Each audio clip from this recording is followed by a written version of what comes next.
For 18 seasons, the throne had only one king. In the heart of Los Angeles, a lefty from Texas wasn't just throwing pitches, he was writing history. This is the chronicle of Clayton Kershaw, the legend of the king of Dodger Stadium.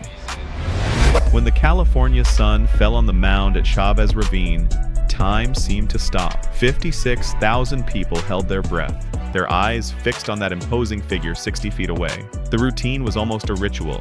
The fixed gaze, the adjustment of the cap, and then the motion, a symphony of power culminating in the throw of a legendary weapon. The curveball. That curveball was a waterfall that simply defied physics. Falling from the sky as if it had a will of its own, the batter could only freeze or swing at air, completely helpless. And then, the roar. The entire stadium erupted, not just for a strikeout, but to confirm what everyone already knew. Their king was still on the throne. For nearly 2 decades, this was the sound of Los Angeles, the pulse of a city that found its hero in Clayton Kershaw. Welcome to Sport Rich, where success meets luxury. Subscribe and step inside the world of the richest athletes on the planet. But before he was king, he was a prodigy, a young man from Highland Park, Texas, with a left arm that seemed blessed from the day he was born. In the halls of his high school, he crossed paths with another future sports giant, a quarterback named Matthew Stafford. Together, they formed an unforgettable battery on the baseball team, with Kershaw on the mound and Stafford behind the plate. It was a perfect picture of destiny, don't you think? 2 future legends, sharing a dusty field, with no idea they would both reach the pinnacle. Kershaw's talent wasn't a secret. It was a roar. Scouts spoke of him with awe, marveling at the speed and break of his pitches. The legend truly began to be written in a high school playoff game. Picture this. Kershaw takes the mound and strikes out all 15 batters he faces. All of them. A perfect game. It wasn't just talent. It was a warning. The Los Angeles Dodgers, a franchise with a history of legendary pitchers like Sandy Koufax, saw in that young Texan the next chapter of their story. In the 2006 draft, they didn't think twice. With the 7th pick, they bet their future on that left arm. His time in the minor leagues was a blink. He was a professional playing among rookies. And just over a year later, he was ready. On May 25th, 2008, at just 20 years old, Clayton Kershaw stepped onto the Dodger Stadium mound for the first time. The prodigy had come home. The first years were for learning. The talent was there, but total dominance hadn't arrived yet. The turning point was a conversation in 2009 when his mentors encouraged him to perfect a new pitch, the slider. What came next was the creation of a lethal weapon, the perfect complement to his fastball and his heavenly curve. With that slider, Kershaw went from being a great pitcher to being the most feared pitcher on the planet. The 2010s were his. Between 2011 and 2017, Kershaw was a statistical force without precedent. In 2011, at just 23 years old, he won the pitching Triple Crown, leading the league in wins, strikeouts, and ERA, earning him his first Cy Young Award. It was the beginning of a statistical tyranny. 4 consecutive years leading the major leagues in ERA, 2011 to 2014. That hadn't been seen since the days of Greg Maddux. His numbers seemed like a misprint. ERAs of 1.83, of 1.77. He was a code no batter could crack. In 2013, he added a second Cy Young, but it was in 2014 when he reached another level. That season was his masterpiece. 21 wins, only 3 losses, a microscopic 1.77 ERA, and over 230 strikeouts. He was so dominant that he not only won his 3rd Cy Young unanimously, but was also named the National League's Most Valuable Player, MVP. A pitcher as MVP. That hadn't happened in the National League in nearly 50 years since Bob Gibson in 1968. In the middle of that dream season, on June 18, 2014, Kershaw wrote his most glorious page against the Colorado Rockies at home in Dodger Stadium. He crafted one of the greatest pitching gems in history. He struck out 15, didn't allow a single walk. Absolute perfection eluded him only due to a simple error by his shortstop. When the final out fell, Kershaw raised his arms to the sky, a titan at the peak of his power. It wasn't just a no-hitter, it was a declaration that the king, in fact, reigned. But a king's crown can be heavy. The glory of the regular season clashed with the ghosts of October. From April to September, he was a god, but when the postseason arrived, somehow, it felt like his kryptonite. Every year, The Dodgers reached the playoffs propelled by their ace, and every year, the story seemed to repeat itself. Kershaw, the invincible, became vulnerable.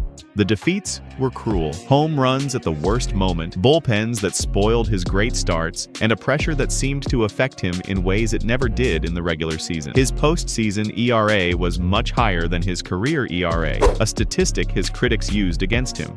Was it fair? Was it fair for the weight of an entire team to fall on one man? The debate was everywhere. His defenders spoke of bad luck, of a small sample size of games where every mistake is magnified. His detractors of a character flaw. The truth probably lay somewhere in between. To this mental burden, physical battles were added. Back injuries began to appear, stealing weeks, sometimes months. The velocity of his fastball wasn't the same anymore. Suddenly, the invulnerable Titan began to show cracks. He had to reinvent himself, relying more on his intelligence and his breaking pitches. But every October, the shadow returned. Painful defeats against the Cardinals, the Mets, the Astros. It seemed like a curse he simply couldn't break. The question grew louder and louder. Could the greatest legend of his generation get the only trophy he was missing? And then came 2020, a strange year shortened by a pandemic, but for Clayton Kershaw, it was the stage for his redemption. He was no longer the invincible young man, but a veteran hardened by 1,000 battles. He had learned to win not just with power, but with heart and intelligence. The 2020 postseason would not be a repeat of the Ghosts. It would be an exorcism. From his first start, a different Kershaw was seen, dominating the Brewers and then the Padres. The true test came against the Atlanta Braves, who had the Dodgers against the ropes. Kershaw had a difficult start, and the old narrative threatened to return. But this team was different, and this Kershaw was too. The Dodgers came back from a 3-1 deficit, and their king would have one last opportunity. The World Series against the Tampa Bay Rays was his moment. The culmination of 13 years of sweat, in Game 1 and anguish. He took the mound and delivered a masterful performance to give the Dodgers the win.